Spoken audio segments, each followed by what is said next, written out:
Avant de commencer l'histoire, dites-nous d'où vous regardez en laissant un commentaire ci-dessous. Si vous aimez cette vidéo, n'oubliez pas de liker et de vous abonner. Passez une merveilleuse journée. Profitez de l'histoire, tout le monde. Vous êtes en retard et vous avez du rouge à lèvres sur la dent. La phrase frappe l'air comme un coup de fouet. Sophia Bennett se fige au milieu de la pièce aux parois de verre. Jupe de travers. CV froissé et café sur le point de se renverser. Dehors, Chicago ressemble à un modèle en acier. Dedans, silence de mort. À la tête de la table, Ethan Caldwell, PDG de Caldwell & Thorne. Costume impeccable, expression de pierre. Réputation, un bloc de glace, portant une cravate. Sophia reprend son souffle, essuie le rouge à lèvres avec son petit doigt aussi gracieusement qu'un accrochage de pare-choc, et sourit. Je suis là, monsieur.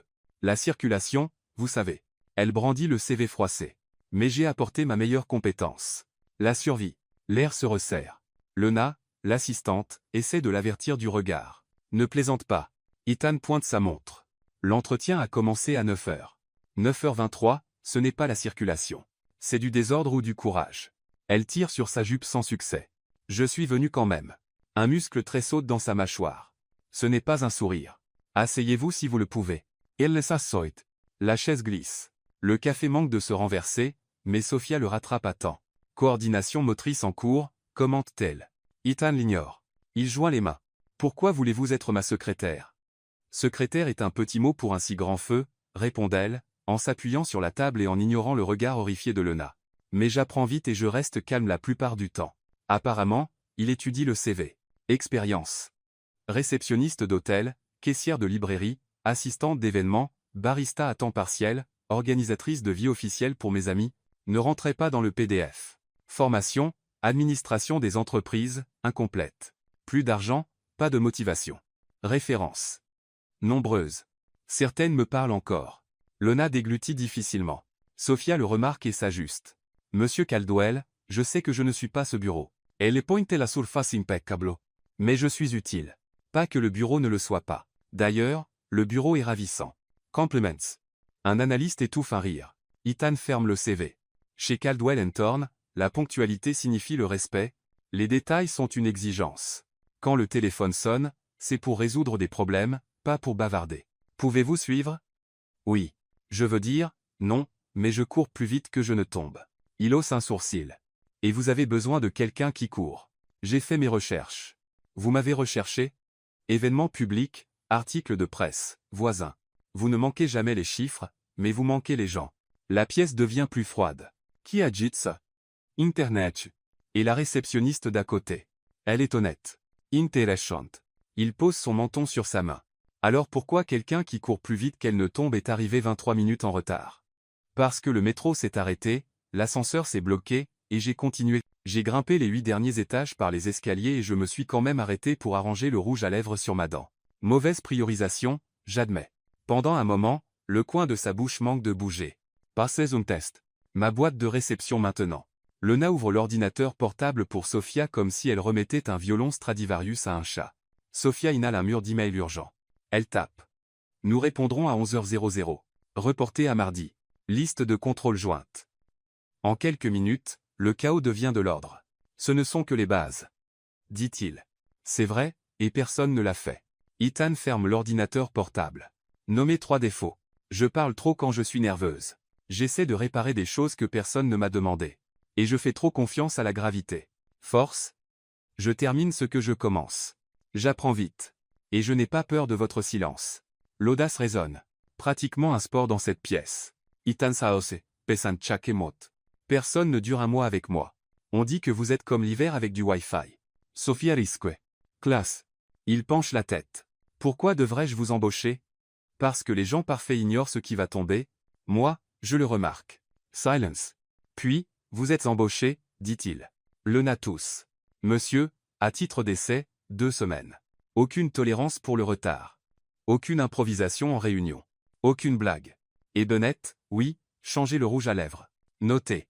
Elle serre sa main, glace pure avec un demi-sourire qui vise le professionnel mais échoue magnifiquement. Commencez aujourd'hui. Aujourd'hui comme tout de suite? Y a-t-il un autre aujourd'hui que maintenant? Bon point. Dans le couloir, Lena murmure. Bienvenue dans le pool de Paris. Pool de Paris? On parie sur combien de temps vous durez? Votre moyenne est de 3 jours. Puis-je parier sur moi-même? Je ne le recommanderais pas. Plus loin dans le couloir, des yeux curieux apparaissent et disparaissent. Tout le bureau regarde. Slack Viber. Chaos nouvelle secrétaire. Elle est arrivée en retard, et est encore en vie. Sophia s'assoit au bureau blanc devant sa porte. Ouvre son carnet. Plan de survie. Jour 1. En dessous, une liste. Battre l'horloge. Ne pas trébucher sur les câbles. Apprendre le langage de la glace. Découvrir pourquoi personne ne dure un mois. Le téléphone sonne. Bureau de M. Caldwell. Sophia à l'appareil. Sa voice. Reporter ma réunion. Et pas de gaieté dans les emails. Comprise. Vous avez encore du rouge à lèvres sur la dent. Clic. Elle passe sa langue sur ses dents. Rien. Il voulait juste la provoquer. Sophia Sorrit. Elle réorganise l'emploi du temps, respire, et puis son téléphone vibre dans sa poche. Cli urgent insiste pour parler à Ethan maintenant. Cries. Elle regarde la porte fermée, l'horloge affichant 9h31, et pense, temporaire n'est qu'un autre mot pour jusqu'à ce que je prouve le contraire. Sophia arrive 15 minutes en avance le deuxième jour, une victoire. Mais Grace, la réceptionniste, une dame aux cheveux argentés avec un sourire conspirateur, interrompt sa célébration silencieuse. Chérie, vous devez savoir quelque chose. Elle se glisse dans un coin de la salle de pause. Grace ouvre un dossier, comme si elle révélait des documents top secrets. Liste des anciennes secrétaires. 15 jours, 22. Emily, 3 semaines et demie. Détentrice du record. Jessica a duré exactement 7 jours. Claire n'a pas passé la première journée. Que s'est-il passé avec Claire? Elle a pleuré dans les toilettes après qu'il lui a demandé si elle savait lire l'heure. Sophia déglutit difficilement. Y a-t-il un schéma? Oui. Il ne crie pas ni n'insulte.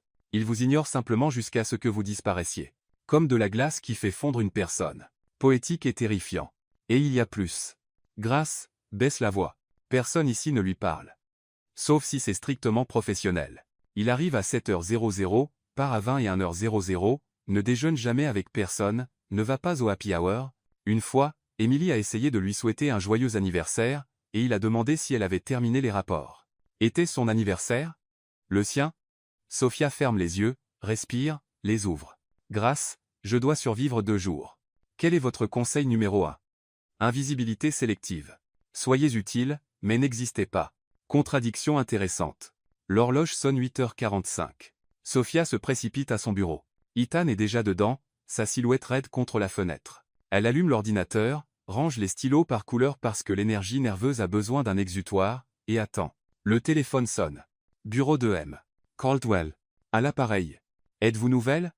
Une voix d'homme, pressée. Deuxième jour au travail, monsieur. Soupa. J'ai besoin de parler à Ethan. C'est urgent. Je suis Nathan Brooks de Brooks Holdings. Sophia notait les normes. Tja, semble important. Je vérifie s'il peut prendre votre appel. Pas besoin de vérifier. Il le peut toujours. Sophia Hieshita.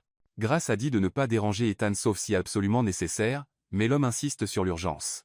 Elle décide de jouer la sécurité et transfère l'appel. 3 secondes plus tard, Ethan ouvre la porte. Bennett oui. Brooks Holdings n'existe pas. C'était du spam. Vérifiez toujours avant de transférer. Désolé, il a déjà fermé la porte. Sophia note. Google est votre ami. 1 heure plus tard, un nouveau test. Le téléphone sonne. Bureau de M. Caldwell. Bonjour. Je suis là pour livrer le nouveau bureau pour le bureau 4B. Sophia regarde autour. Personne n'a commandé de nouveau bureau, mais l'homme est en bas dans le hall, en sueur, portant quelque chose de lourd. Un moment. Elle descend et trouve un homme plus âgé en salopette debout à côté d'un magnifique bureau en acajou. Êtes-vous sûr que c'est la bonne adresse? Bien sûr. Ethan Caldwell, 24e étage, bureau 4B. Meistast Videschimt Katoria. Doit y avoir une confusion. Pouvez-vous signer pour ça? Mon dos n'en peut plus. Sophia regarde le bureau. Il est beau, cher, et l'homme semble honnête. Elle le signe. 20 minutes plus tard, Ethan sort de son bureau. Pourquoi y a-t-il un bureau en acajou dans ma zone de réception? Un livreur est venu, a dit que c'était pour vous. Je n'ai commandé aucun bureau. Oh, ils regardent tous les deux le bureau. Brillant, imposant, clairement cher. Bennett, vous avez signé pour un bureau que je n'ai pas commandé pour un PDG qui n'a pas besoin de meubles. Ça semblait légitime. Il transpirait trop pour que ce soit une arnaque. La sueur n'est pas une preuve d'honnêteté. Bonne réplique. Puis-je l'utiliser? Ethan ferme les yeux, compte jusqu'à 3. Découvrez à qui il appartient, et sortez-le d'ici. Pendant que Sophia appelle toutes les compagnies de meubles qu'elle trouve, elle entend Ethan au téléphone dans son bureau. Voix tendue. Quelque chose à propos d'un contrat expiré, d'une amende, d'un problème légal. La curiosité peut tuer le chat, mais Sophia a toujours été plus un chien Elle marche vers la porte légèrement ouverte. Ethan parle à quelqu'un d'une clause mal rédigée qui pourrait coûter des millions. L'avocat à l'autre bout suggère d'accepter la perte. Non, il doit y avoir une sortie, dit Ethan. Sophia, sans réfléchir, frappe à la porte. Excusez-moi, je suis occupé. Est-ce à propos du contrat Lawson & Partners? Il couvre le téléphone. Comment savez-vous pour ce contrat? Je l'ai entendu, mais j'ai lu des contrats similaires dans mes cours. Puis-je y jeter un œil? Vous n'avez pas terminé l'école de commerce. Non, mais j'ai fait 2 ans de droit des affaires avant de changer de majeur. Ethan hésite, raccroche le téléphone, affiche le contrat à l'écran. Sophia s'approche, ignorant complètement le protocole, et s'assoit dans son fauteuil. Ethan hausse un sourcil, mais n'objecte pas. Ici, est le point. La clause 14b parle de conditions extraordinaires, mais regardez 18c.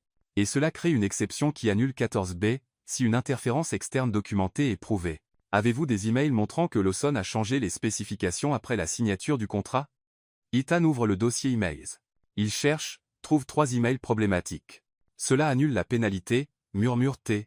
Et vous pouvez encore facturer les coûts supplémentaires. Ethan la regarde différemment. Comme si elle venait de résoudre un Rubik's Cube en 15 secondes. Comment avez-vous repéré ça? Les contrats sont des puzzles. J'aime les puzzles. Vous venez de sauver 8 millions de dollars. Vraiment sympa. Puis-je retourner à mon bureau maintenant? J'ai encore besoin de trouver où appartient ce bureau en acajou. Ethan reste silencieux 5 secondes. Sophia réalise qu'elle est assise dans son fauteuil dans son espace personnel en parcourant ses documents confidentiels. Désolé, j'ai envahi votre espace et votre fauteuil, qui est très confortable, d'ailleurs. Bennett, je vais me faire virer, n'est-ce pas? Probablement. Sophia soupire, se lève, et marche vers la porte. Bennett, elle laisse retourner. Bon travail. Pour le reste de la journée, Sophia résout le mystère du bureau. Il était destiné au bureau 4D, pas 4B. Organise les réunions et répond aux appels sans plus de confusion.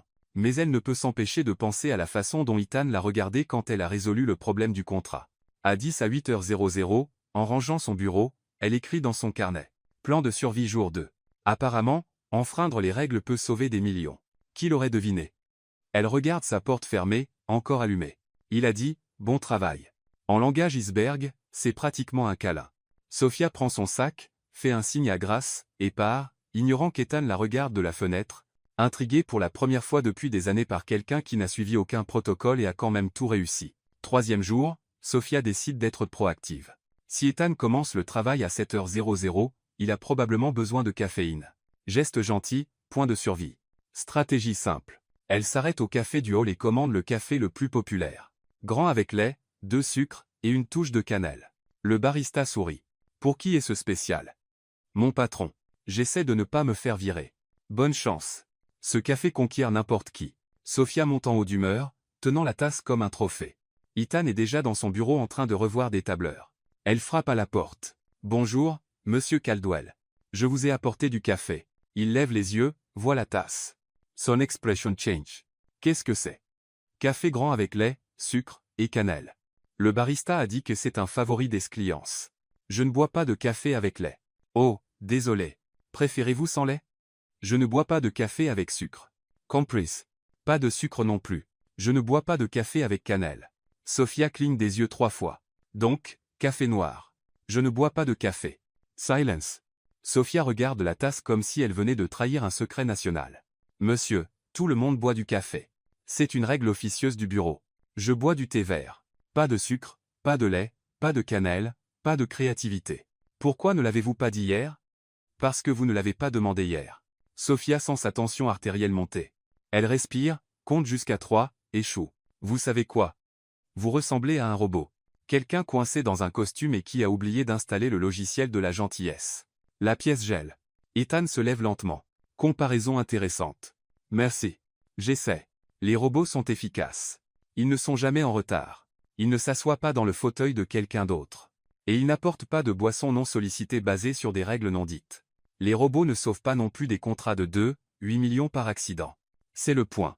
Les robots ne font rien par accident. Sophia pose la tasse sur son bureau avec un peu plus de force que nécessaire. Alors n'hésitez pas à programmer mon remplaçant. Je suis sûr qu'il y a un assistant robot qui fait du thé vert et ne montre jamais d'initiative. Peut-être que je le ferai.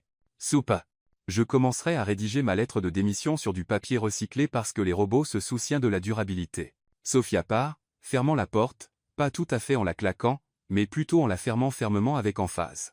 Dans le couloir, au moins 6 personnes prétendent travailler tout en écoutant clairement. Grâce apparaît de nulle part. Chérie, tout le monde a entendu. Tout le monde? Tout le bureau. Quelqu'un a accidentellement mis le haut-parleur sur la ligne comptabilité. Sophia couvre son visage. Je suis viré, n'est-ce pas? Eh bien, personne ne l'a jamais appelé robot en face. C'était audacieux et un peu suicidaire. Combo parfait pour mon CV. Son téléphone de bureau sonne. Sophia répond d'une voix funèbre. Bureau de M. Caldwell. Sophia à l'appareil. Sophia, c'est Laura Evans d'Evans Consulting. J'ai besoin de parler à Ethan de toute urgence. Nous avons une décision stratégique à prendre d'ici 14h00 aujourd'hui. Laissez-moi vérifier l'emploi du temps. Sophia regarde. Une réunion à deux, mais pas de détails. M. Caldwell est en réunion. Puis-je vous aider? C'est à propos du projet Seattle. Nous avons 2 propositions sur la table. Ethan doit choisir d'ici 15h00, ou nous manquerons la date limite. Sophia reconnaît ce nom. Elle l'a vu dans les emails hier. Projet d'expansion. Important.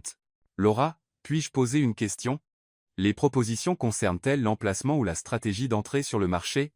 L'emplacement? Centre-ville versus banlieue. Sophia se souvient de quelque chose qu'elle a lu dans le journal hier. La nouvelle construction du métro de Seattle. La nouvelle ligne passera droit par le centre-ville. Laura, l'une des propositions est dans le district financier. Oui. Comment savez-vous? Juste une intuition. Écoutez, je ne peux pas parler pour M. Caldwell, mais j'ai lu que Seattle étend le système de métro. La nouvelle ligne reliera l'aéroport au centre-ville d'ici 2026. Cela pourrait affecter le trafic piétonnier. Waouh! Nous ne le savions pas. Êtes-vous sûr? Je l'ai vu dans le Seattle Times hier. Vous pouvez vérifier. Je vérifie tout de suite. Si c'est vrai, ça change tout. Merci, Sophia. Derin. Elle raccroche et remarque Ethan debout à la porte en train de regarder. Depuis combien de temps êtes-vous là? Depuis juste une intuition. Oh, Evans Consulting. Oui, à propos de Seattle. Elle a dit que vous devez décider. D'ici 15h00. Et qu'avez-vous suggéré? Juste mentionner le nouveau métro. J'ai lu à ce sujet dans le journal hier. Ethan March Everson Bureau. Sophia prépare son discours d'adieu. Quel journal? Seattle Times. J'étais ennuyé hier soir, et j'ai lu sur l'expansion des transports publics. Ça semblait pertinent. Lisez-vous les journaux locaux des villes où nous avons des projets? Non, je lis les journaux des villes qui semblent intéressantes. Seattle semblait intéressante. Ethan prend son téléphone et appelle Laura. Confirme l'information sur le métro. La remercier. Raccroche. Cette info sur le métro vaut 400 000 $ en décision stratégique. Sympa. Vous avez sauvé le projet. C'était juste de la chance. 2 fois en 3 jours, ce n'est pas de la chance. Sophia ne sait pas quoi dire. Ethan reste là comme s'il essayait de résoudre une équation compliquée. Bennett, vais-je me faire virer maintenant? Probablement. À cause du commentaire sur le robot ou la situation Seattle. À cause du café. Sophia fronce les sourcils. Je déteste le café. Il continuait. Mais vous avez essayé d'être gentille. C'est inhabituel ici. Inhabituel bon ou inhabituel mauvais? Inhabituel imprévisible. Les robots détestent l'imprévisibilité. Yenesuis passen robot. Prouvez-le. Ethan manque de sourire. Presque. Prenez du thé vert avec moi demain. Passe des sucrés. Est-ce un ordre? C'est une invitation. Sophia cligne des yeux. Les robots ne font pas d'invitation. Exactement. Pour le reste de la journée, le bureau bourdonne. Sophia s'est disputée avec Ethan. Ethan a invité Sophia pour du thé.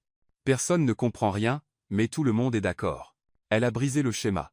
À son bureau, Sophia écrit « Jour 3 ». Apparemment, appeler votre patron un robot peut mener à une invitation pour du thé. Chicago est une ville étrange. Elle regarde sa porte fermée et murmure. Peut être que les robots peuvent apprendre, eux aussi. Vous devez aller à la fête, annonce Lena. Vendredi, comme si elle annonçait une mauvaise nouvelle. Quelle fête? La fête annuelle de l'entreprise. Samedi soir, hôtel Palmer House.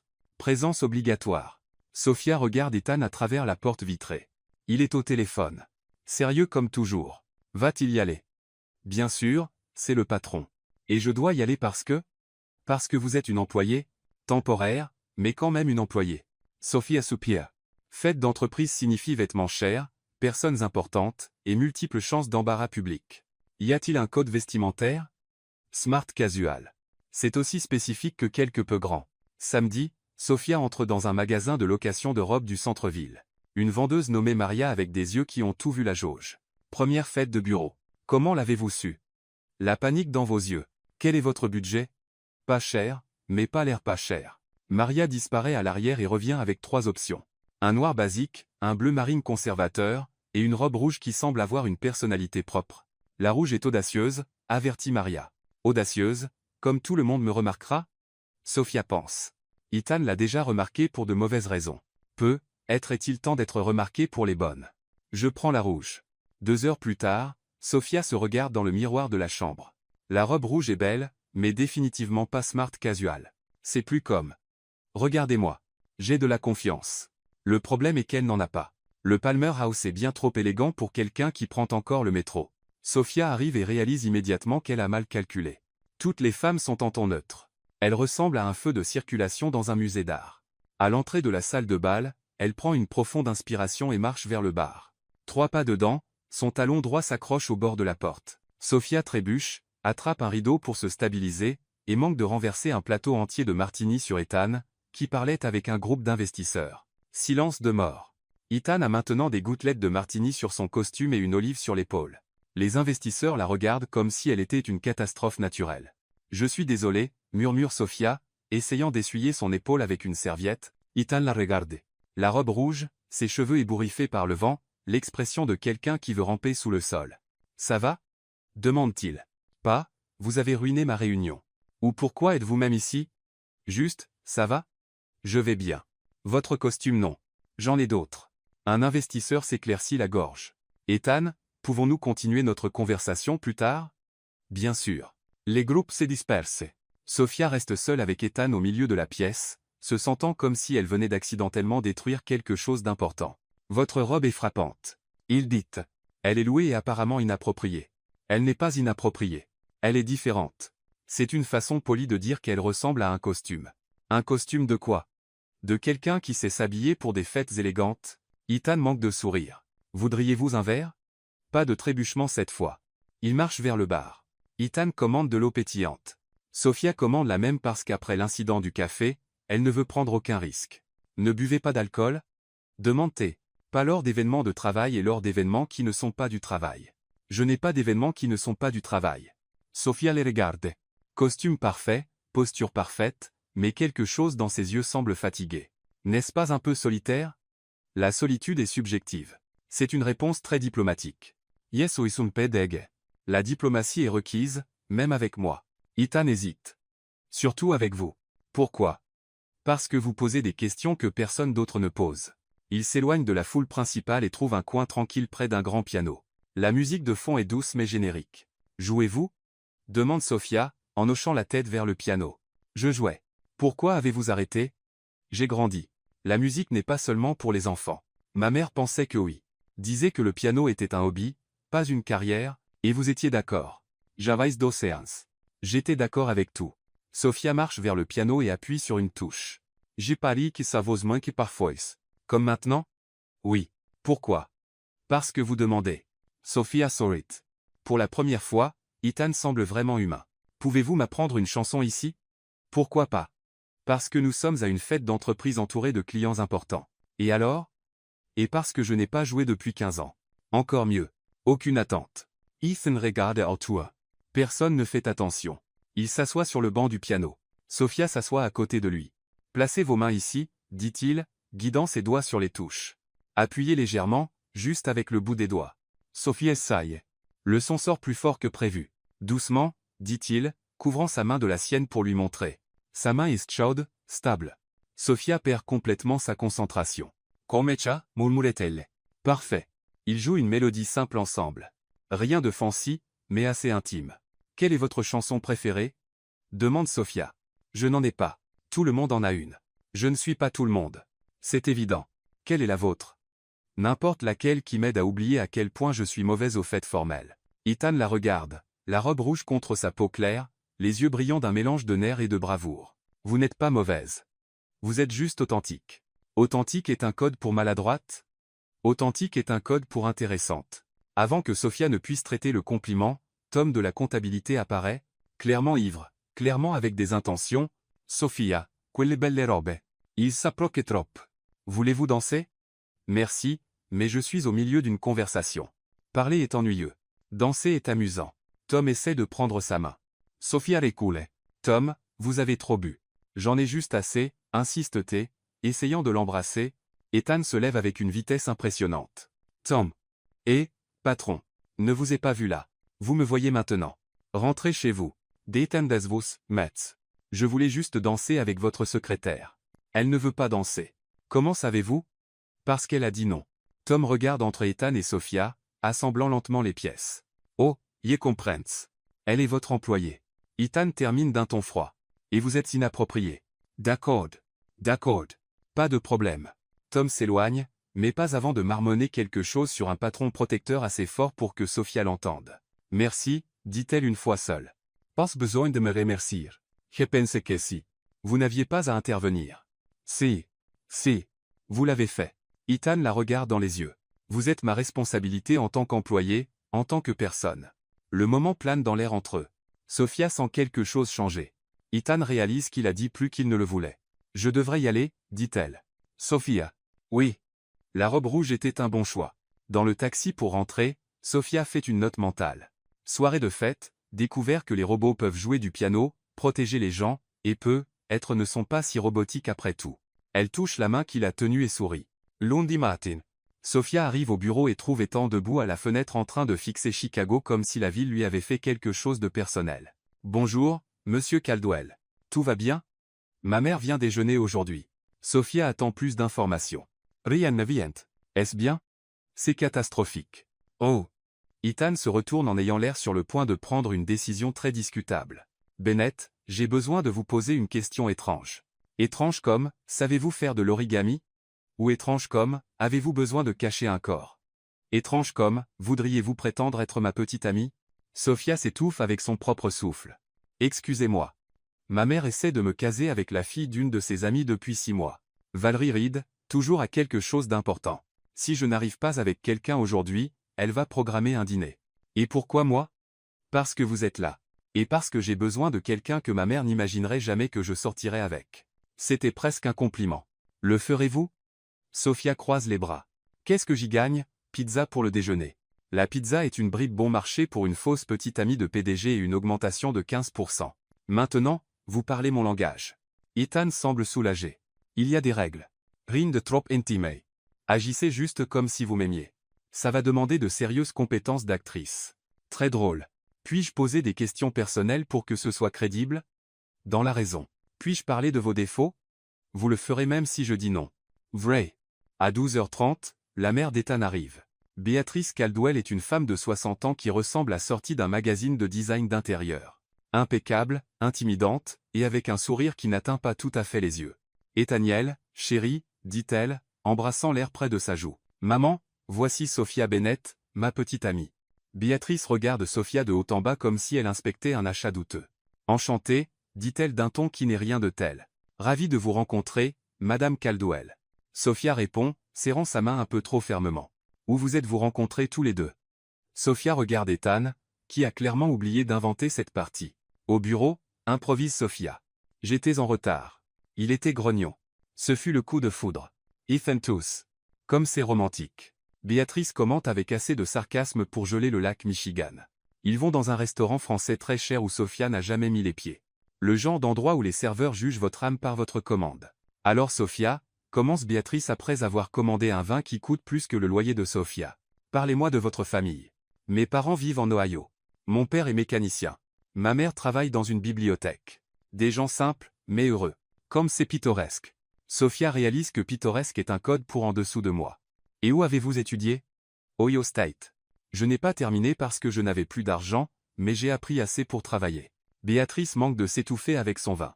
Vous n'avez pas de diplôme universitaire? J'ai un diplôme d'études secondaires et plusieurs cours en ligne. Ça a bien marché jusqu'ici. Ethan donne un coup de pied à Sophia sous la table. Elle lui rend. Et quels sont vos hobbies? Béatrice continue. Je lis beaucoup. J'aime cuisiner, bien que je sois terrible. Je regarde des documentaires sur les vrais crimes et je collectionne des plantes qui ont survécu dans mon appartement. Intéressant. Le serveur arrive pour prendre les commandes. Béatrice demande quelque chose en français. Ethan commande du saumon. Sophia regarde le menu et réalise qu'elle ne comprend pas la moitié des mots. Je prendrai, elle pointe un item au hasard. Celui-ci? Le foie gras? Le serveur demande si c'est de la nourriture. Oui. Béatrice ferme les yeux comme si elle souffrait vraiment. Pendant le déjeuner, Béatrice bombarde Sophia de questions sur les plans de carrière, les objectifs financiers et les perspectives à long terme. Sophia répond avec une honnêteté brutale qui horrifie clairement la femme. « Mon plan de carrière est de ne pas me faire virer cette semaine », dit Sophia. Objectif financier est de payer le loyer et d'avoir les moyens d'une pizza la même semaine. Perspective à long terme est de comprendre si votre fils restera un iceberg émotionnel ou finira par fondre. Ethan s'étouffe avec son eau. Sophia. Il essaie d'intervenir. Quoi? Demande-t-elle. Béatrice se tait pendant 30 secondes. Puis, vous dites vraiment tout ce que vous pensez, n'est-ce pas? C'est un défaut. Je sais. En fait, c'est rafraîchissant. Ethaniel a toujours sorti avec des femmes qui me disaient ce que je voulais entendre. Tandis que je suis terrible pour dire ce que les gens veulent entendre. Demandez à votre fils. Béatrice regarde Ethan. Est-ce vrai? Complètement. Il confirme. Et vous l'aimez quand même? Ethan regarde Sophia un moment. Il oublie qu'il prétende. Surtout à cause de ça. Béatrice penche la tête, curieuse. Depuis combien de temps êtes-vous ensemble tous les deux? Sophia panique. Ils n'avaient pas convenu de cette partie. Environ 3 semaines. Devinetei. 6. Ethan Courage. Droit. 6. Je suis terrible avec les dates, et terrible pour mentir. Beatrice observe. Sophia avala. Excusez-moi. Chérie, mon fils n'est sorti avec personne depuis 2 ans. Soudain, il arrive avec une petite amie qu'il n'a clairement pas coachée pour cette performance. Vous faites semblant. Ethan Palette. Maman. Détendez-vous. Ethanio. J'approuve. Vous approuvez? Elle est authentique, courageuse, et clairement pas après votre argent parce que si elle l'était, elle aurait vécu des 20 français avant de venir ici. Sophia n'est pas sûre si c'était un compliment ou une insulte. Donc, vous n'allez pas programmer un dîner avec Valérie? Si, dit Béatrice. Mais pas pour vous. Pour le fils de Peterson. Valérie mérite quelqu'un d'ennuyeux. Sur le chemin du retour au bureau, Sophia et Ethan marchent en silence jusqu'à ce qu'elle demande « Est-elle toujours comme ça ?» C'était-elle en étant polie. Waouh! Merci de ne pas avoir fui quand elle a demandé pour votre diplôme. Merci de ne pas m'avoir laissé mourir seule quand elle a découvert qu'on faisait semblant. Comment l'a-t-elle découvert? Instinct maternel, je suppose. Ou peut être que vous êtes un terrible acteur. Probablement les deux. Dans l'ascenseur, Sophia dit « Ethan? Oui, quand vous avez dit que vous m'aimiez, surtout parce que je dis la vérité. Faisiez-vous semblant aussi? » Ethan la regarde un moment. L'ascenseur semble plus petit. Non. Oh. Quoi, rien. Justeo. Les portes s'ouvrent à son étage. Ethan sort mais se retourne avant qu'elle ne se ferme. Sophia. Oui. Vous avez été parfaite aujourd'hui en tant que fausse petite amie. En tant que vraie personne. Les portes se ferment, laissant Sophia seule, souriant comme une idiote, et pensant que prétendre sortir avec Ethan Caldwell pourrait être la chose la plus dangereuse qu'elle ait jamais faite parce que ça commence à ressembler moins à de la prétention. Jeudi matin. Sophia organise des fichiers quand elle entend Ethan au téléphone, clairement frustrée. Non, Nathan. La campagne ne fonctionne pas. Les chiffres chutent vite. Elle jette un œil par la porte légèrement ouverte. Ethan fait les 100 pas. Cheveux légèrement en désordre. Un signe que le problème est sérieux. 3 agences différentes. 3 propositions identiques. Élégance intemporelle. Qualité supérieure. Tradition familiale. C'est tout pareil. Sophia connaît le client. Ashford Watches, une compagnie suisse de montres centenaires, perdant du terrain face aux montres intelligentes. Non, je n'annule pas le contrat. Ethan continue. Mais nous avons besoin de quelque chose de différent. Quelque chose qui fonctionne vraiment. Il raccroche et se frotte les tempes. Sophia frappe à la porte. Puis-je aider? Sauf si vous avez une idée révolutionnaire pour vendre des montres chères à une génération qui utilise des téléphones pour vérifier l'heure. Non, en fait. Sophia s'arrête. Laissez tomber. Qu'alliez-vous dire? Rien d'important, Bennett. C'est juste que le problème n'est pas la montre, c'est l'approche. Ethan s'assoit. Expliquez. Tout le monde essaie de convaincre les gens que les montres chères sont nécessaires, mais elles ne le sont pas. Elles sont du luxe. Et le luxe aujourd'hui est différent. Différent comment? Avant, c'était pour montrer que vous aviez de l'argent. Maintenant, c'est pour montrer que vous avez de la personnalité. Ethan hausse un sourcil. Continuez. Ashford devrait embrasser le fait que les montres ne sont pas nécessaires. En faire une force. Ça n'a pas de sens. C'est comme, oui, votre téléphone donne l'heure, mais votre montre dit qui vous êtes. Ou pourquoi une montre quand vous avez la tech? Pour la même raison que vous avez de l'art au mur, Ethan la regarde de plus en plus intéressée. Vous suggérez un anti-marketing marketing. Je suggère l'honnêteté. Les gens sont fatigués des pubs fausses. Ils veulent des marques qui admettent la réalité. Et à quoi ressemblerait la campagne? Sophia prend une profonde inspiration. Elle est sur le point de suggérer quelque chose de complètement fou. Des mèmes. Des mèmes. Des mèmes honnêtes. Comme une photo de quelqu'un vérifiant son téléphone avec la légende. Quand vous avez 1000 montres, mais vérifiez quand même l'heure sur votre téléphone, et en dessous, Ashford, parce que la logique est surévaluée. Ethan cligne des yeux 3 fois. Vous voulez que je suggère une campagne de mèmes à un client vieux de 200 ans? Je veux que vous suggériez une campagne qui fonctionne. Avant qu'Ethan ne puisse répondre, la porte s'ouvre. Nathan Brooks, directeur d'Ashford, entre avec 2 cadres. Ethan, désolé pour le retard. Pouvons-nous commencer? Bien sûr, dit Ethan, donnant à Sophia un regard d'avertissement. Elle devrait partir. Elle devrait revenir à son bureau. Elle devrait faire n'importe quoi sauf ce qu'elle fait ensuite. Monsieur Brooks, dit-elle. Puis-je poser une question rapide? Nathan regarde Ethan, perplexe. Voici Sophia, mon assistante. Ethan explique, clairement nerveux. Bien sûr. Sophia, quelle est votre question? Portez-vous une montre intelligente? Oui, et pourtant vous avez acheté une Ashford l'année dernière. Nathan semble surprise. Comment savez-vous ça? Je l'ai cherché. Pourquoi l'avez-vous acheté? Eh bien, mon père portait Ashford. C'est une tradition familiale. Exactement. Vous n'avez pas acheté une montre.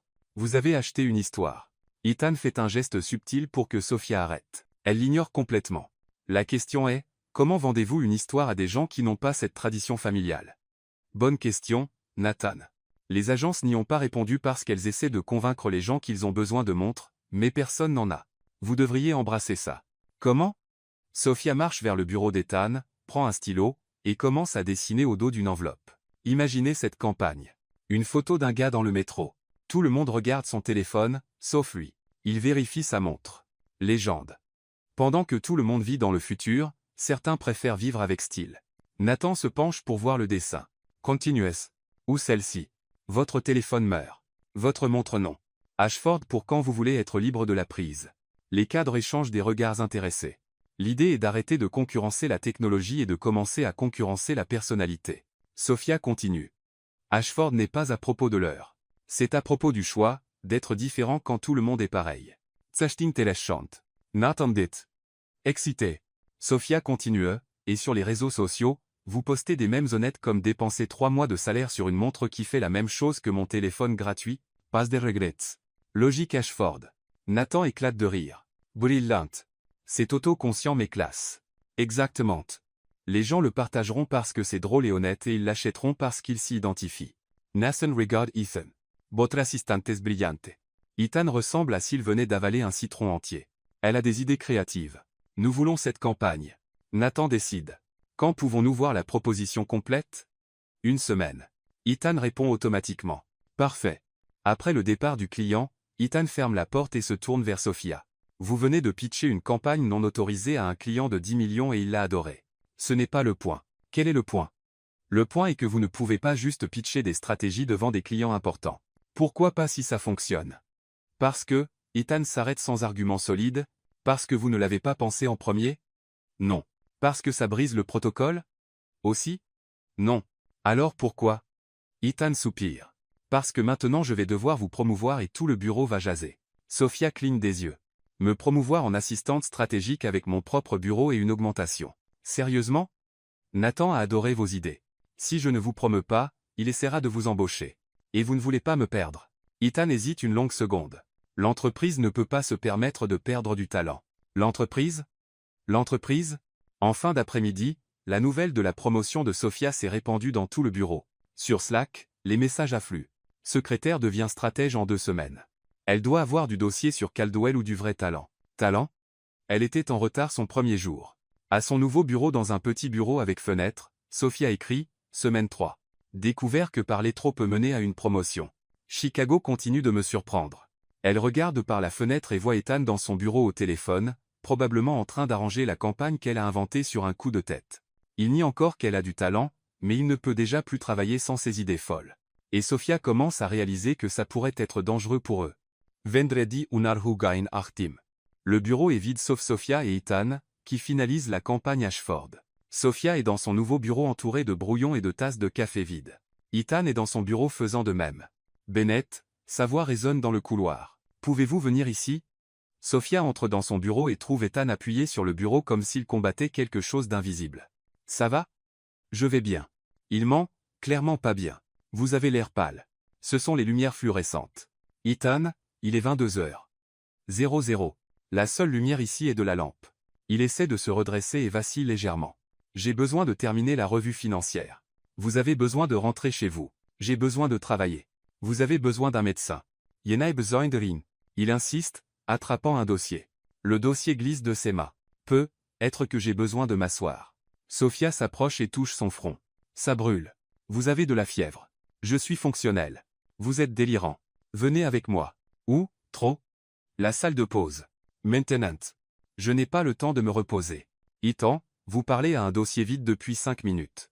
Il regarde le dossier. Il est vraiment vide. Ça explique pourquoi les chiffres n'avaient pas de sens. Sophia attrape son bras et le guide vers la petite salle de pause au bout du couloir. Il y a un canapé, une table basse, et un mini-frigo que personne n'a utilisé depuis des années. Asseyez-vous, Odontiel. Yenesuis pasumhien. Vous agissez comme tel. Asseyez-vous. Ethan obéit, surtout parce que ses jambes ne fonctionnent pas bien. Sophia disparaît et revient avec un verre d'eau et 2 ibuprofènes qu'elle a trouvés dans le tiroir de la réception. Plenestia. Je ne prends pas de pilules aléatoires. C'est de l'ibuprofène, pas des drogues expérimentales. Prenez-les. Il avale les pilules parce que discuter prendrait de l'énergie qu'il n'a pas. Maintenant allongez-vous. Je ne m'allonge pas sur le canapé du bureau. Ethan, vous avez une forte fièvre. Il est 22h et il n'y a que nous deux ici. Vos options sont de vous allonger sur le canapé ou de vous évanouir par terre. Choisissez. Il y pense et choisit le canapé. Sophia disparaît à nouveau et revient avec une serviette mouillée. Que faites-vous? Je prends soin de vous, robot infecté par un virus. Je ne suis pas un robot.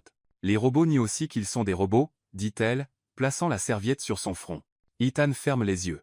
La serviette est froide, mais ça fait du bien. Vous n'avez pas à rester, murmure-t-il. Bien sûr que si. Vous pourriez vous évanouir et vous cogner la tête. Je ne m'évanouis pas. Tout le monde peut s'évanouir. C'est une fonction corporelle de base. Je n'ai pas de fonction corporelle de base. Ça explique beaucoup. Sophia s'assoit dans la chaise à côté du canapé. Ethan semble plus petit allongé, moins intimidant, et le plus vulnérable. Quand était la dernière fois que vous avez été malade? Demande-t-elle. Je ne me souviens pas. Tout le monde se souvient de la dernière fois qu'il a été malade. Je ne tombe pas malade. Clairement une théorie défaillante.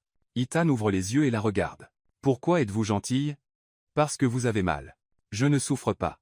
Ethan, vous avez de la fièvre et vous êtes délirant. Arrêtez de prétendre que vous êtes surhumain.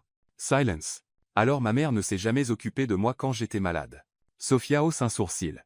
Ethan fiévreux est apparemment Ethan honnête. Pourquoi pas? Elle disait que la maladie était un manque de discipline. Si je tombais malade, c'était parce que je ne prenais pas correctement soin de moi. C'est au fou. C'est pratique. J'ai appris à ne compter sur personne. Ou vous avez appris à ne jamais admettre quand vous avez besoin d'aide. Ethan ferme les yeux à nouveau. Quand j'avais 8 ans, je me suis cassé le bras en tombant de mon vélo. Je ne le lui ai pas dit jusqu'au dîner, parce que je savais qu'elle dirait que c'était ma faute. Et l'a-t-elle fait? Elle a dit que j'aurais dû être plus prudent. Sophia sent une pression dans la poitrine. Ethan, à l'internat, quand je tombais malade, j'allais à l'infirmerie seul. Il n'appelait jamais la maison. C'était mieux comme ça. Quel âge aviez-vous? 12 quand j'y suis allé. 16 quand je suis parti. Vous avez passé toute votre adolescence loin de la maison. La maison n'était pas un endroit où je voulais être. La fièvre abaisse toutes ses défenses. Sophia réalise qu'elle voit un côté d'Ethan que probablement personne d'autre n'a vu. Est-ce pourquoi vous n'aimez pas dépendre des gens? La dépendance est une vulnérabilité. La vulnérabilité est une faiblesse. Qui vous a appris ça? La vie? Sophia remouille la serviette et la replace sur son front. La vie avait tort. Non. Regardez où l'indépendance m'a mené. Elle vous a mené sur un canapé de bureau avec de la fièvre seul un vendredi soir en prétendant que vous n'avez besoin de personne. Ethan ouvre les yeux. Et pourtant vous êtes là. Je suis là. Pourquoi? Parce que tout le monde mérite quelqu'un qui s'occupe d'eux quand ils sont malades. Même les robots infectés par un virus. Surtout les robots infectés par un virus. Ethan la regarde dans le noir. Ses yeux sont gentils. Ses mains sont douces. Elle est là alors qu'elle n'a pas à l'être. Sophia. Oui. Merci. Derin. Il tend la main. Elle hésite une seconde, puis entrelace ses doigts avec les siens. Sa main est trop chaude à cause de la fièvre, mais stable. Votre main est petite, dit-il. Vos mains sont grandes. Elles s'emboîtent. Sophia sensonkeul semballer. Il fait noir. Ils sont seuls. Et il tient sa main comme une encre. Ethan. Oui. Vous allez vous en remettre. Comment savez-vous? Parce que je vais prendre soin de vous. Il s'assoit lentement sur le canapé. Ils sont très proches. Sophia peut sentir la chaleur de la fièvre. Peut voir ses yeux briller dans le noir. Sophia. Il murmure. Quoi? Vous êtes la première personne qui il s'arrête. Qui? Quoi? Qui est resté? Le moment persiste entre eux. Ethan se penche légèrement en avant. Sophia ne recule pas. La distance se réduit. Ils sont à quelques centimètres quand Ethan s'arrête brusquement. Ethan, vous êtes gentil parce que je suis malade. Ce n'est pas réel. Comment savez-vous? Parce que quand je guérirai, je redeviendrai le patron froid et vous redeviendrez l'employé qui me rend fou. Et si nous ne revenions pas? Ethan lâche sa main et s'éloigne. Nous revenons toujours. Sophia se sent comme si on lui avait donné un coup de poing dans l'estomac. Peut-être avez-vous raison, dit-elle, se levant. Peut-être que la dépendance est vraiment une vulnérabilité. Sophia, je vais chercher plus d'eau. Elle quitte la pièce avant qu'il ne puisse dire autre chose. Dans le couloir, Sophia s'appuie contre le mur et prend une profonde inspiration. Pendant un moment, il avait abaissé tous ses murs. Pendant un moment, elle avait vu qui était vraiment Ethan sous toute l'armure. Et puis il avait remis l'armure parce qu'en fin de compte, les robots avec des virus sont encore des robots, même quand ils ont désespérément besoin de quelqu'un pour s'occuper d'eux. Lundi matin, Sophia arrive au bureau et remarque que quelque chose est différent. Les conversations s'arrêtent quand elle passe. Des regards étranges la suivent jusqu'à son bureau. Grace apparaît avec un visage comme si elle assistait à un enterrement. Chérie, nous devons parler. De quoi? Le conseil veut vous parler maintenant.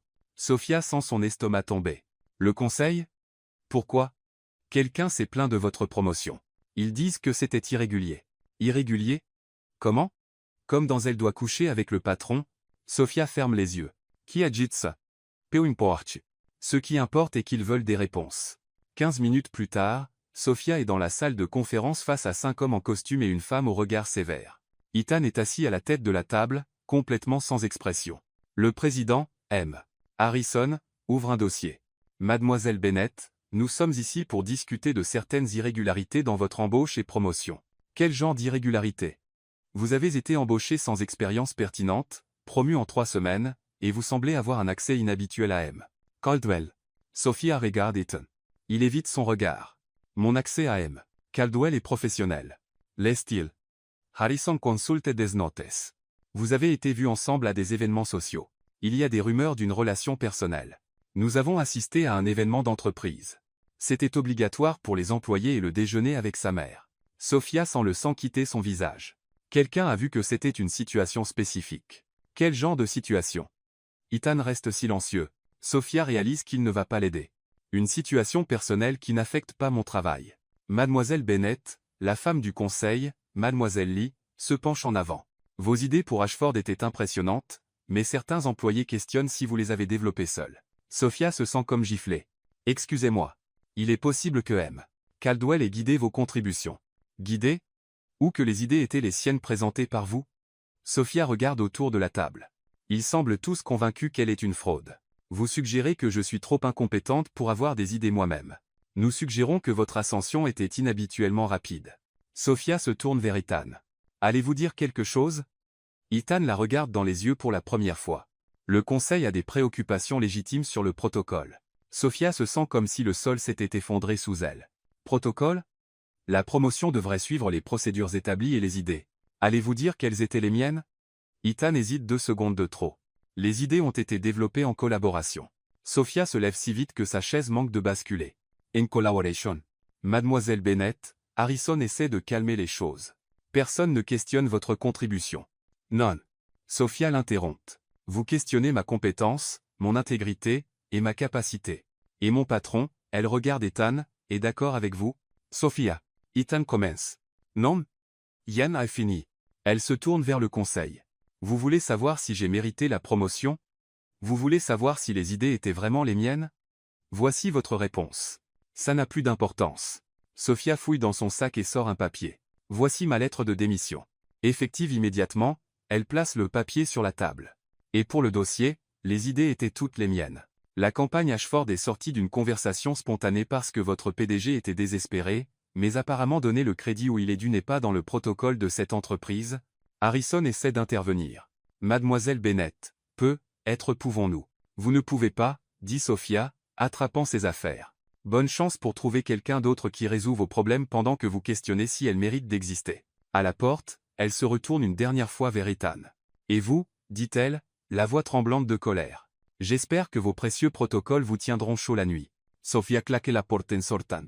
Dans le couloir, tout le bureau prétend travailler pendant qu'elle rassemble ses affaires. En 5 minutes, ses tiroirs sont vides. Grace apparaît, les yeux pleins de larmes. Chérie, ça va. Grace. C'était juste une question de temps. Non, ce ne l'était pas. Vous êtes talentueuse. Le talent n'est pas assez quand vous n'êtes pas le bon type de personne. Sofia prend la boîte avec ses affaires et marche vers l'ascenseur. La moitié du bureau regarde. L'autre moitié murmure. À la réception, elle s'arrête et regarde l'étage au-dessus où Ethan est probablement encore en réunion. Au revoir, robot, murmure-t-elle. C'était presque amusant. Les portes de l'ascenseur se ferment. Sofia est partie. À l'étage, Ethan termine la réunion en 5 minutes. Le conseil est satisfait. Les protocoles ont été préservés. L'ordre a été restauré. Il retourne à son bureau et voit le bureau vide de Sofia à travers la porte vitrée. Pour une raison quelconque, le bureau semble plus petit. Mardi, Ethan arrive à 7h00 comme toujours, mais il n'y a personne pour organiser son emploi du temps, personne pour filtrer ses appels, personne pour faire des commentaires sarcastiques sur sa personnalité. Il essaie de travailler comme d'habitude. Il tient 2 heures. Grace, j'ai besoin d'une nouvelle assistante. Je travaille déjà dessus, monsieur. Je veux des candidates avec une forte personnalité. Comme Sofia? Pas comme Sofia, juste compétente. Comprise. Mercredi, Ethan interviewe 5 candidates, toutes parfaitement qualifiées, toutes très polies, toutes complètement banales. La prochaine candidate a-t-elle de l'expérience avec des campagnes publicitaires? Demande-t-il à Grace. Oui. 15 ans d'expérience. Et de la personnalité. Comment définissez-vous la personnalité? Laissez tomber. Jeudi, Ethan crie sur 3 employés, annule 2 réunions, et fait refaire un rapport 6 fois. Tom de la comptabilité commente dans l'ascenseur. Il était plus agréable quand Sofia était là. Sofia était le problème. L'était-elle? Parce que maintenant il ressemble à un iceberg de mauvaise humeur. Vendredi, Ethan est dans la salle de conférence en train de regarder des CV pour des assistantes potentielles. Tous sont impressionnants. Tous qualifiés. Tout lui donne envie de faire une sieste. Grace frappe à la porte. Monsieur, la campagne Ashford a lancé aujourd'hui et elle devient virale. 3 millions de vues. En 6 heures. Ethan allume son ordinateur. Les mêmes Ashford sont partout. Logique Ashford est en tendance. Les ventes en ligne sont en hausse de 40%. Nathan Brooks, appelle Ethan. La campagne est un succès absolu. Votre assistante est un génie. Ancienne assistante. Ancienne. Pourquoi? Affaires internes. Quel genre d'affaires internes valent plus que ce genre de talent? Ethan n'a pas de réponse. Après avoir raccroché, il reste dans la pièce seul, regardant Chicago. Sofia a sauvé 3 contrats, créé une campagne virale, apporté de l'énergie dans un bureau sans vie, et il a laissé le conseil la détruire parce qu'il n'avait pas le courage de la défendre. Parce qu'admettre qu'il avait besoin d'elle signifierait admettre la vulnérabilité, et les robots ne sont pas vulnérables. Sauf que maintenant il commence à réaliser que être la vulnérabilité n'est pas une faiblesse. Être que c'est juste de l'honnêteté. Et il vient de perdre la seule personne qui avait le courage d'être honnête avec lui. Ethan prend le téléphone pour appeler Sofia, puis hésite, puis le repose parce que les robots ne savent pas comment dire désolé. Passe encore. Samedi matin, Ethan est dans le bureau vide depuis 3 heures. En prétendant travailler tout en googlant en réalité comment s'excuser auprès de quelqu'un que vous avez profondément blessé. Les résultats ne sont pas encourageants. Grace apparaît à 9h00. Apparemment, elle travaille les samedis quand son patron traverse une crise existentielle. Monsieur Caldwell, que faites-vous ici? Travaillez sur quel projet? Ethan regarde l'écran. Il est ouvert sur une page intitulée « 5 étapes pour une excuse sincère ». Recherche de marché. Grace s'approche et lit par-dessus son épaule. 5 étapes pour une excuse sincère. Recherche de marché intéressante. Ethan ferme l'ordinateur portable. Grace, j'ai besoin de trouver Sofia. Pourquoi? Pour résoudre des affaires inachevées. Affaires inachevées. Ou avez-vous réalisé que vous avez fait la plus grande erreur de votre vie professionnelle? Ethan la regarde. Les deux. Elle est à un événement caritatif aujourd'hui. Centre communautaire Oak Street. Quelque chose à propos d'animaux rescapés. Comment savez-vous ça? Parce que contrairement à vous, je reste en contact avec les gens qui partent de l'entreprise pour des raisons injustes. 1 heure plus tard, Ethan se tient devant une fleuriste tenant le bouquet le plus cher qu'ils avaient et répétant son discours. Sophia, j'étais un idiot, marmonne-t-il au rétroviseur de sa voiture. Non, trop casual. Sophia, j'ai fait une erreur grave de jugement. Mieux. Il arrive au centre communautaire et réalise rapidement qu'il est totalement hors de place. C'est un événement en extérieur avec des familles, des enfants qui courent, et beaucoup d'animaux. Ethan en costume tenant un bouquet de roses rouges ressemble à un alien atterri au mauvais endroit. Puis-je vous aider? Demande un volontaire. J'ai checké Sophia Bennett. Oh, Sophia. Elle est à l'arrière dans l'enclos des porcs rescapés. Porcs? Animaux de compagnie? Les gens les abandonnent quand ils réalisent qu'ils grandissent. Ethan marche vers l'arrière en répétant son discours. Sophia, nous devons parler. J'ai fait une terrible erreur. Il s'arrête quand il voit Sophia. Elle est assise sur l'herbe en jean et t-shirt, tenant un petit porc rose sur ses genoux. Ses cheveux sont en queue de cheval désordonnée, ses mains sont sales, et elle rit de quelque chose qu'un enfant vient de dire. Elle semble heureuse. Ethan s'approche comme s'il approchait un animal effrayé. Sophia. Elle lève les yeux et son expression change instantanément. Que faites-vous ici? Ethan jette un œil au porc. Nous devons parler. Il n'y a rien à dire. Si, il y a. J'ai apporté des fleurs. Sophia regarde le bouquet, comme s'il s'agissait de preuves dans une scène de crime. Les fleurs ne réparent pas l'humiliation publique. Je sais, mais c'est un début. Le petit porc choisit ce moment pour grogner fort et essayer de sauter des genoux de Sophia. Elle le tient fermement. Doucement, Bacon, dit-elle au porc. Le porc s'appelle Bacon. Ironie. Il a été rescapé d'une boucherie. Ethan n'est pas sûr de comment traiter cette information. Sophia à propos de ce qui s'est passé en réunion. Arrêtez, l'interrompt-elle, se levant tout en tenant encore Bacon. Vous avez eu votre chance de parler. Vous avez choisi de rester silencieux. J'essayais de protéger. Vous vous protégiez vous-même. Bacon grogne fort à nouveau et se débat. Sophia essaie de le calmer, mais il s'échappe. Attrapez-les. Criez. Ethan ten instinctivement. La main. Bacon vole droit dans ses bras. Ce qui se passe ensuite est comme une ligne de domino qui tombe. Ethan attrape le porc, mais Bacon n'aime pas les étrangers. Il se tortille violemment. Ethan recule en trébuchant, essayant de ne pas lâcher l'animal. Il marche sur un tuyau d'arrosage. Son pied glisse. Il tombe en arrière dans un tas de foin, tenant encore Bacon, qui couine maintenant comme s'il était kidnappé. Le bouquet vole dans l'air et atterrit sur la tête d'une chèvre voisine, qui commence à manger les roses. Un enfant de 6 ans filme tout avec le téléphone de sa mère. Maman, regarde. L'homme en costume se bat avec Bacon. Ethan est allongé dans le foin. Bacon assis sur sa poitrine, le regardant suspicieusement. De la paille sort de la bouche d'Ethan alors qu'il essaie de parler. Sophia. Il crache. Et, je peux expliquer. Sophia croise les bras, essayant de ne pas rire. Allez-y. Ethan s'assoit lentement. Bacon saute de sa poitrine pour chercher de la nourriture. J'étais un lâche. Continuez. En réunion quand ils vous ont questionné, j'aurais dû vous défendre. Oui, vous auriez dû. Mais j'avais peur de quoi? Ethan retire du foin de ses cheveux. D'admettre que vous êtes meilleur à ça que je ne le pensais. D'admettre que j'ai besoin de vous. D'admettre que... Il s'arrête. Admettre quoi? Que peut être je ressens quelque chose pour vous qui n'est pas professionnel. Sophia cligne des yeux. Quelque chose comme quoi? Ethan se lève, brossant encore du foin de ses vêtements. Comme de l'admiration, du respect, et d'autres choses que je ne sais pas nommer parce que je suis émotionnellement incompétent. D'autres choses. Sophia, quand vous êtes partie, j'ai réalisé que le bureau semblait vide. Pas juste moins efficace. Vide. Continuez. J'ai interviewé 15 candidates toutes parfaites sur papier. Toutes m'ont donné envie d'hiberner. Sophia s'appuie contre la clôture, attendant. Puis j'ai réalisé que ce n'était pas juste vos compétences que je manquais. C'était vous. Vos commentaires sarcastiques, la façon dont vous arrivez à m'agacer et m'impressionner en même temps, votre courage à me traiter comme un être humain quand tout le monde voit juste le patron. Je vous veux de retour, dit-il, s'approchant d'elle. Pas juste comme employé. Je vous veux dans mon équipe et dans ma vie. Que voulez-vous dire dans ma vie? Comme, je ne sais pas. Comme quelqu'un qui m'appelle robot quand je le mérite. Quelqu'un qui apporte le mauvais café et sauve quand même des affaires. Quelqu'un qui tient ma main quand je suis malade et ne fuit pas quand je suis vulnérable. Sophia le regarde. Cheveux en désordre à cause du foin, costume froissé, expression plus sincère qu'elle ne l'a jamais vue. Donc, qu'offrez-vous exactement? Une seconde chance pour nous deux. Et le conseil? Le conseil peut ajuster les règles. Vous reviendrez en tant que consultante externe. Meilleur salaire, pleine autonomie et personne ne questionne vos qualifications. Et personnellement, Ethan hésite. Personnellement, j'aimerais savoir si vous seriez prête à dîner avec moi. Un vrai cette fois. Pas un mis en scène pour ma mère. Sophia sourit pour la première fois depuis son arrivée. Une condition. Laquelle? Vous devez rencontrer tous les animaux ici, y compris Bacon. Ethan regarde le porc qui mâche une de ses roses. Est-ce négociable? Non. Alors j'accepte. Sophia tend la main. Bienvenue dans ma vie. Ethan Caldwell. J'espère que vous êtes prêt pour du chaos. Il serre sa main. Avec vous. Je l'ai toujours été. Lundi matin, Sophia revient au bureau en tant que consultante externe avec un nouveau bureau, un nouvel ordinateur, et un contrat qui fait envie au département comptabilité, Ethan l'accueille à la réception comme si c'était un événement officiel. Bienvenue de retour, Bennett. Merci de m'avoir reprise, Caldwell.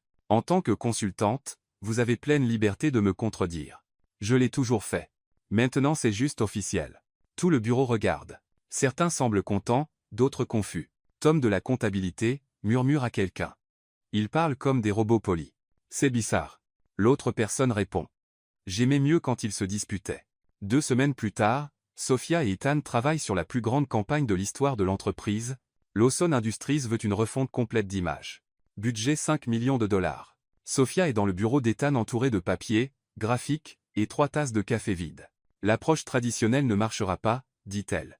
Lawson fait des produits industriels trop ennuyeux pour devenir viraux. Tout n'a pas besoin de devenir viral, dit Ethan, regardant les chiffres. Tout a besoin d'être intéressant, et les vis ne le sont pas. Les vis tiennent le monde ensemble. Slogan terrible. Ethan lève les yeux. En avez-vous un meilleur? J'en ai plusieurs. Le problème est que vous les détesterez toutes. Essayez quand même. Sophia prend une profonde inspiration. Lawson, nous faisons les choses qui font fonctionner vos choses. Trop vague. Quand vous ne voulez pas que les choses tombent en morceaux, utilisez nos produits. Trop direct. Lawson. 50 ans à tenir votre vie ensemble. Ethan arrête d'écrire. Celle-là est bonne. Vous semblez surpris. Je suis toujours surpris par vous. Dans le bon sens ou le mauvais? Bon. Définitivement bon. Ils travaillent en silence pendant 1 heure. La tension dans la pièce est étrange. Pas mauvaise, mais pas purement professionnelle non plus. Ethan. Sophia dit Saudain? Oui. Pourquoi m'avez-vous reprise? Parce que vous êtes bonne dans ce que vous faites. C'est tout. Ethan arrête d'écrire. Pourquoi demandez-vous? Parce que parfois vous me regardez comme je ne sais pas. Comme si j'étais plus qu'une consultante. Vous l'êtes plus qu'une consultante. Que voulez-vous dire? Vous êtes illésite. Difficile à expliquer. Et ça y est. Ethan se lève et marche vers la fenêtre. Vous me défiez. Tout le monde ici est soit d'accord avec moi, soit a peur de ne pas l'être. Vous n'êtes pas d'accord parce que vous pensez que j'ai tort. Et c'est une bonne chose. C'est rafraîchissant. Sophia se lève aussi. Ethan, j'ai besoin d'eau quelque chose. Quoi? Au fin de raiser quand vous avez dit que vous me vouliez dans votre vie. Qu'est-ce que ça voulait dire exactement? Ethan se tourne vers elle. Ça veut dire que... Il s'arrête. Ça veut dire que travailler avec vous est différent de travailler avec n'importe qui d'autre. Différent comment? Différent comme j'attends avec impatience que vous entriez chaque matin. Différent comme vos idées folles rendent ma journée plus intéressante. Différent. Comme quoi? Comme, je veux vous embrasser là maintenant. Silence.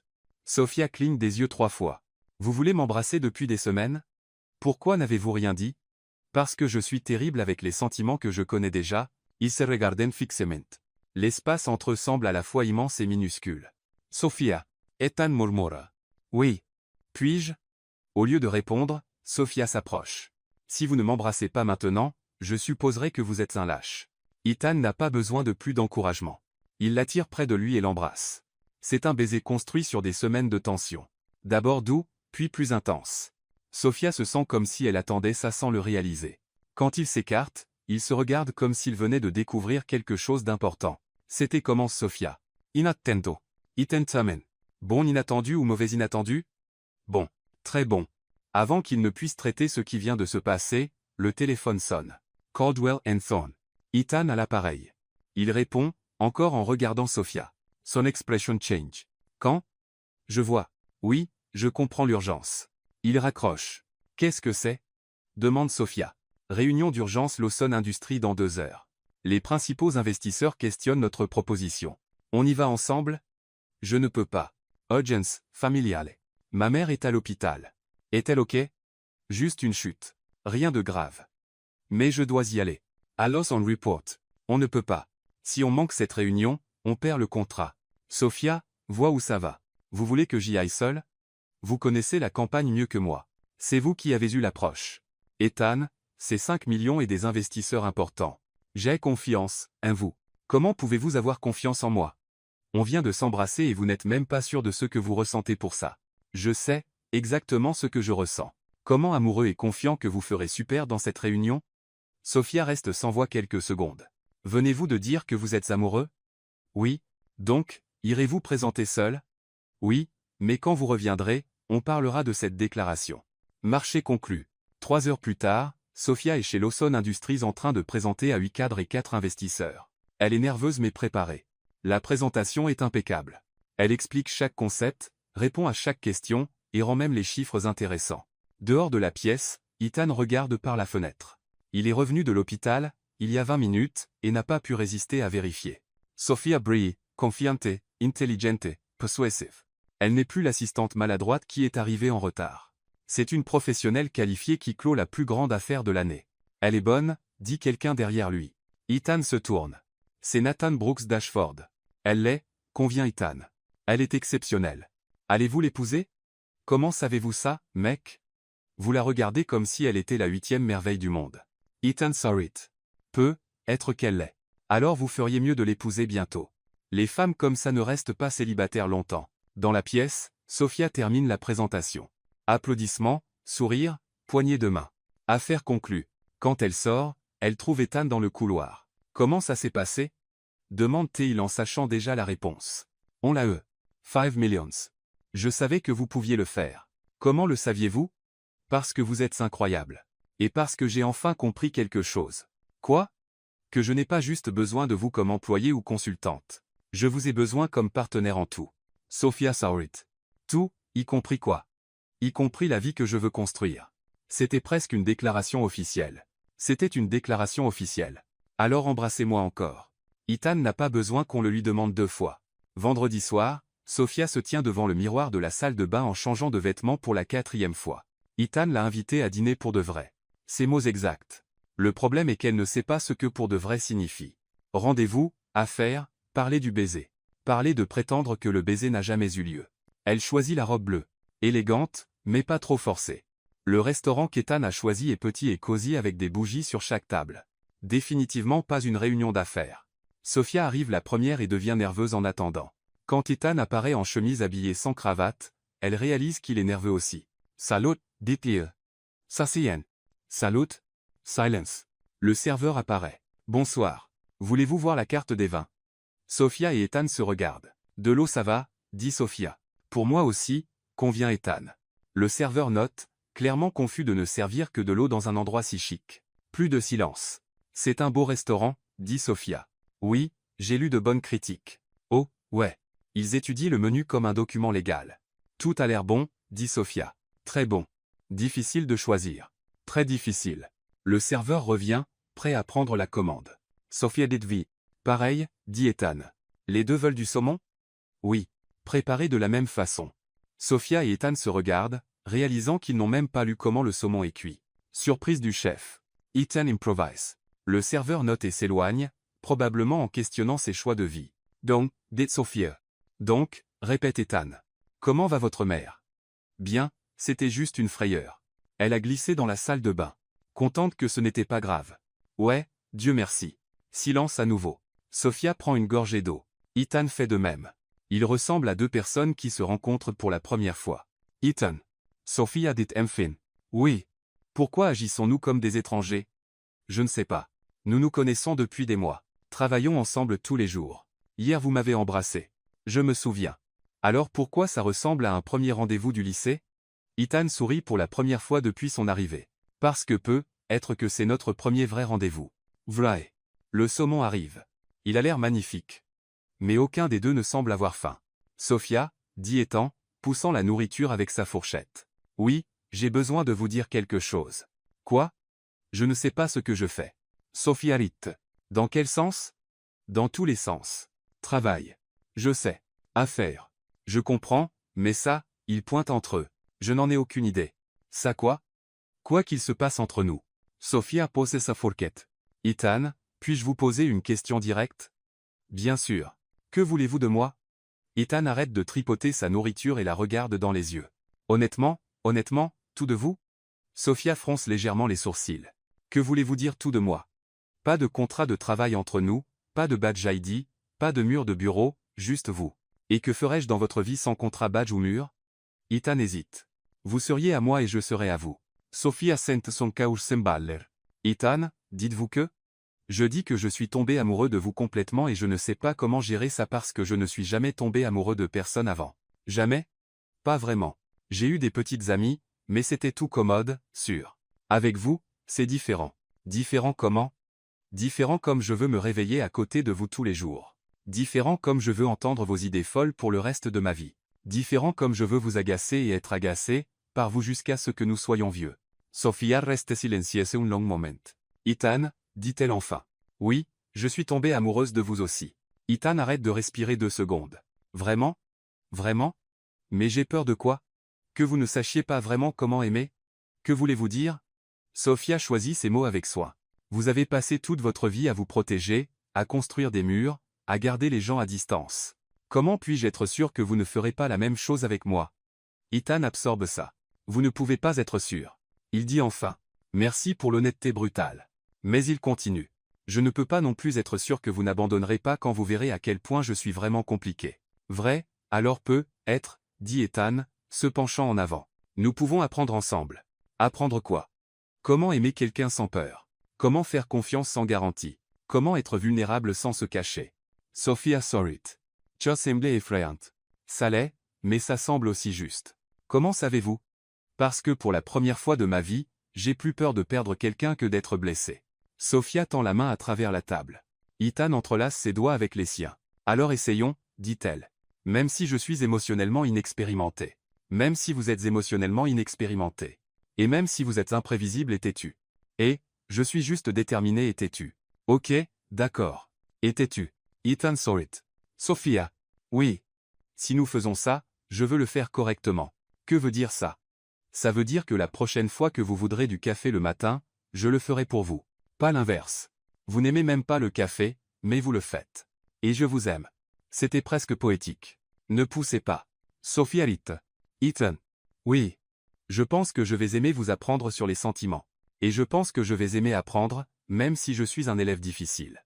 Surtout à cause de ça. Il termine le dîner en parlant de tout et de rien, de plans, de peurs, de rêves, et d'habitudes agaçantes. En sortant du restaurant, Ethan s'arrête. Sophia, oh oui. Puis-je vous raccompagner? Vous pouvez. Et puis-je vous donner un baiser de bonne nuit à la porte? Vous pouvez. Et puis-je vous appeler demain sans raison liée au travail? Vous pouvez. En fait, vous devriez. Marché conclu. À la porte de son appartement, Ethan tient sa promesse. Il l'embrasse lentement, comme s'il y avait tout le temps du monde. Ethan. Sophia murmure quand il s'écarte. Oui. Je pensais que nous allions y arriver. Arriver à quoi? Apprendre à aimer sans peur. Je le pense aussi. Même si ça prend du temps. Surtout si ça prend du temps. Les meilleures choses prennent du temps pour devenir parfaites. Comment savez-vous? Vous me l'avez appris. Sophia sourit et entre, laissant Ethan dans le couloir, souriant comme un homme amoureux, parce que c'est exactement ce qu'il est. Et pour la première fois de sa vie, il est complètement heureux d'être insensé. 1 an plus tard, Sophia Bennett Caldwell, pas officiellement encore, mais elle s'entraîne à la signature, est à son nouveau bureau dans son nouveau département avec une pancarte sur la porte qui dit « Directrice de la créativité et du chaos contrôlé ». La pancarte était l'idée d'Ethan. Sophia pensait que c'était ridicule. Ethan disait que c'était précis. Maintenant elle l'adore. Le bureau bourdonne parce que ce soir c'est le gala annuel de l'entreprise. Cette fois à l'hôtel Drac avec les clients les plus importants, la presse, et un discours officiel du PDG, Sophia termine la présentation des résultats de l'année quand Ethan apparaît à la porte. Prête à me voir embarrasser toute l'entreprise? Demande-t-il. Vous ne pouvez pas être embarrassé. C'est impossible. Voulez-vous parier? Toujours. Ethan est nerveux. Sophia le voit parce qu'il tripote le bouton de sa veste, une habitude qu'elle a appris à reconnaître. Tout va bien? Demande-t-elle. Parfaitement bien. Ethan, vous transpirez. Je ne transpire pas. Je brille? Les hommes ne brillent pas. Les hommes transpirent. Les hommes raffinés brillent. Sophia rit et s'approche, ajustant sa cravate. C'est juste un discours. Vous en avez fait 1000. Ouais, juste un discours. Mais Ethan ne mentionne pas la petite boîte de velours dans la poche de sa veste qu'il a achetée il y a 3 mois, et qui pèse sur son esprit depuis. 2 heures plus tard, le Drake est rempli de personnes importantes en tenue de soirée. Sophia est à une table près de la scène avec Grace et d'autres collègues. Ethan est à la table principale en semblant à l'aise, mais elle connaît les signes. Il est nerveux. Le maître de cérémonie monte sur scène. Mesdames et messieurs, veuillez accueillir le PDG de Caldwell & Thorne, Ethan Caldwell. Applaudissements. Ethan monte, ajuste le microphone, et sourit à l'audience. Bonsoir. Merci d'être ici pour célébrer une autre année exceptionnelle chez Caldwell & Thorne. Sophia s'installe dans sa chaise. Ella aurait regardé Ethan parler en public. Il semble confiante, charmante. Cette année a été spéciale pour de nombreuses raisons, continue Ethan. Nous avons grandi de 40%. Nous avons clôturé des affaires records, et nous avons appris que parfois l'innovation vient des endroits les plus inattendus. Il regarde directement Sofia. Il y a un an, j'ai embauché quelqu'un qui est arrivé en retard à son entretien, s'est assis dans mon fauteuil sans permission, et m'a appelé un robot avec des problèmes logiciels. Rire de l'audience. Sofia couvre son visage, embarrassée. Cette personne a transformé notre approche créative, sauvé des affaires qui semblaient perdues, et m'a appris que parfois la meilleure stratégie est de n'avoir aucune stratégie du tout. Plus de rire. Sofia rougit. Mais plus important, continue-t-il. Cette personne m'a appris quelque chose que je ne savais même pas que j'avais besoin d'apprendre. Il s'arrête et regarde directement Sofia dans l'audience. Elle m'a appris que le travail peut être amusant, que se disputer peut être productif, et que parfois la bonne personne pour votre vie est exactement celle que vous n'auriez jamais pensé vouloir dans votre vie. Sofia réalise où ça va et sent son cœur s'arrêter. Ethan, Momiotial. Que faites-vous, Sofia? Bennett, dit-il dans le microphone. Voudriez-vous monter ici? Non, s'il vous plaît, Ethan. Il y a 300 personnes qui regardent. Je sais. Montas ichi. Sofia se lève en tremblant. L'audience applaudit pendant qu'elle monte sur scène, souhaitant que le sol l'avale simplement. Ethan, murmure-t-elle quand il se rencontre au microphone. Si vous faites ce que je pense que vous faites, je suis devant tout le monde. Devant tout le monde. Êtes-vous fou? Complètement. Ethan se tourne vers l'audience. Sofia, il y a un an, vous êtes entrée dans ma vie comme un ouragan de chaos organisé. Vous avez sauvé des contrats, créé des campagnes brillantes, et m'avez fait rire pour la première fois depuis des années. Sofia est figée. Ethan sort une petite boîte de sa poche. Mais plus important que tout ça, continue-t-il. Vous m'avez fait réaliser que l'amour n'est pas de trouver quelqu'un de parfait. C'est de trouver quelqu'un qui fait que vos imperfections se sentent parfaites. L'audience murmure. Sofia sent des larmes dans ses yeux. Ethan s'agenouille. Le problème est que la scène a un tapis. Un tapis glissant. Un tapis qui n'est pas fait pour un PDG nerveux en costume serré de s'agenouiller. Son Renaud Dreutlesse. Il essaie de se stabiliser, mais le costume est trop serré pour des mouvements acrobatiques. Il glisse, attrape l'air, et finit assis par terre avec les jambes étendues et la boîte volant de sa main. La boîte roule sur la scène et s'arrête aux pieds de Sofia. Silence Tota. Ethan, assis comme un enfant à la récré, regarde Sofia. Ça n'était pas dans la répétition, dit-il dans le micro encore fonctionnel. L'audience éclate de rire. Sofia ramasse la boîte, s'assoit à côté de lui par terre, et l'ouvre. C'est une bague belle, simple, parfaite. Ethan Caldwell, Detail, Prenant Son Microphone. Me demandez-vous en mariage assis par terre? Apparemment oui, avec 300 personnes qui regardent. 312, j'ai compté. Et vous pensez que je dirais oui après une demande aussi pathétique? Ethan sourit, j'espère. Sofia regarde la bague, Ethan, la foule qui attend. Vous savez quoi? Elle dit dans le micro. Cette demande nous correspond parfaitement. Comment ça? Maladroite, inattendue, et complètement imparfaite. Est-ce un oui? Ethan Caldwell. Bien sûr que c'est un oui. L'audience explose en applaudissements et acclamations. Ethan met la bague à son doigt là sur la scène, riant comme un fou. Puis-je embrasser ma fiancée? Demande-t-il dans le micro. Vous pouvez, mais levez-vous d'abord. Je ne peux pas. Le costume est trop serré. Sofia rit et l'embrasse quand même, là par terre, pendant que 312 personnes leur donnent une ovation debout. 2 mois plus tard, le mariage a lieu dans le jardin du Palmerhouse, le même endroit où ils se sont vraiment connus à la fête d'entreprise. Sofia est belle dans une robe simple. Ethan est élégant dans un costume qui permet le mouvement. Sofia a insisté là, dessus. L'officiant demande. Ethan, acceptez-vous Sofia comme votre épouse pour l'aimer et la respecter dans la maladie et la santé, dans la richesse et la pauvreté? Oui, et je promets de lui faire du café tous les jours, même si je n'aime pas le café. Ryers. Sofia, acceptez-vous Ethan comme votre mari pour l'aimer et le respecter dans la maladie et la santé, dans la richesse et la pauvreté? Oui, et je promets de continuer à l'appeler robot quand il le mérite. Plus de rire. Vous pouvez embrasser. Ils s'embrassent pendant que Bacon, le porc rescapé, qui est maintenant la mascotte officieuse du mariage, couine de joie à l'arrière du jardin. À la réception, Ethan attire Sofia sur la piste de danse. Señora Caldwell, murmurait-il. Monsieur Bennett Caldwell, courriez-elle? Vous ne prenez pas mon nom de famille. Si, mais vous aussi. Maintenant nous sommes les Bennett Caldwells. Nous deux les deux. C'est plus égal comme ça. Et si quelqu'un demande pourquoi, nous dirons que l'amour c'est partager tout, même les noms de famille. Ethan fait tourner Sofia sur la piste de danse. Vous savez ce qui est drôle, dit-il. Quoi? Il y a un an, si quelqu'un m'avait dit que j'épouserais ma secrétaire maladroite, ex-secrétaire maladroite. Ex-secrétaire maladroite, j'aurais dit que c'était impossible. Et maintenant? Maintenant je dis que c'était inévitable. Comment savez-vous? Parce que vous étiez exactement le chaos dont ma vie avait besoin.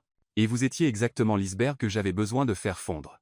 Ils dansent pendant que le soleil se couche sur Chicago, riant, s'embrassant, et prouvant que parfois les meilleures histoires commencent par les pires premières impressions, et que même les robots peuvent apprendre à aimer, surtout quand ils trouvent quelqu'un prêt à leur apprendre.